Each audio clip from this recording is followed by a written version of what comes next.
बन के जटाधारी पिया ना।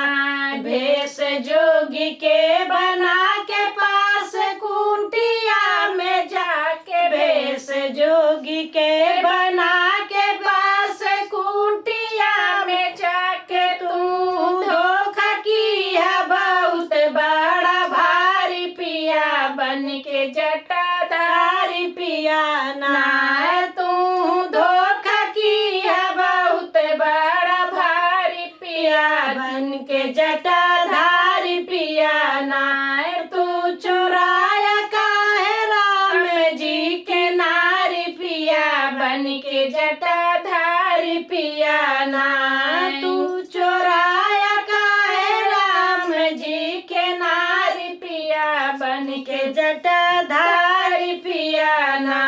भिक्षा देने जब आई रेखा बाहर सिया माई, भिक्षा देने जब आई रेखा बाहर सिया माई, तू बैठाई रथ की सवारी पिया बन के जटाधारी पिया ना।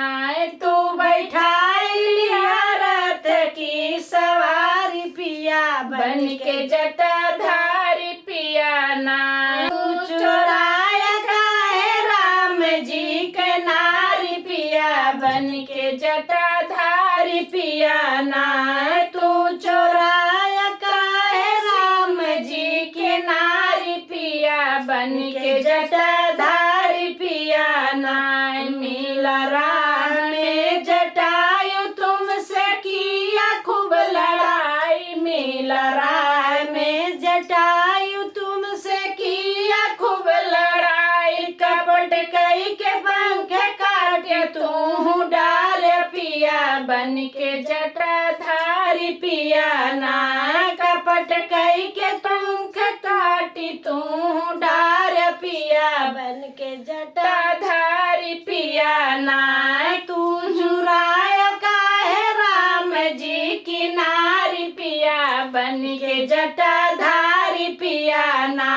तू चुराया काहे राम जी के नारी पिया बन के जटाधारी पिया ना। प्रेम राम से बना के सीता माता के लौटावा, प्रेम राम से बनावा सीता माता के लौटा। उनसे रार तू जी मचावा पिया बन के जटाधारी पिया ना। उनसे रार तू जी मचावा पिया बन के जटाधारी पिया ना। तू चुराया काहे राम जी की नारी पिया बन के जटाधारी पिया ना। तू चुराया काहे राम जी की नारी पिया बन के जटाधारी पिया ना।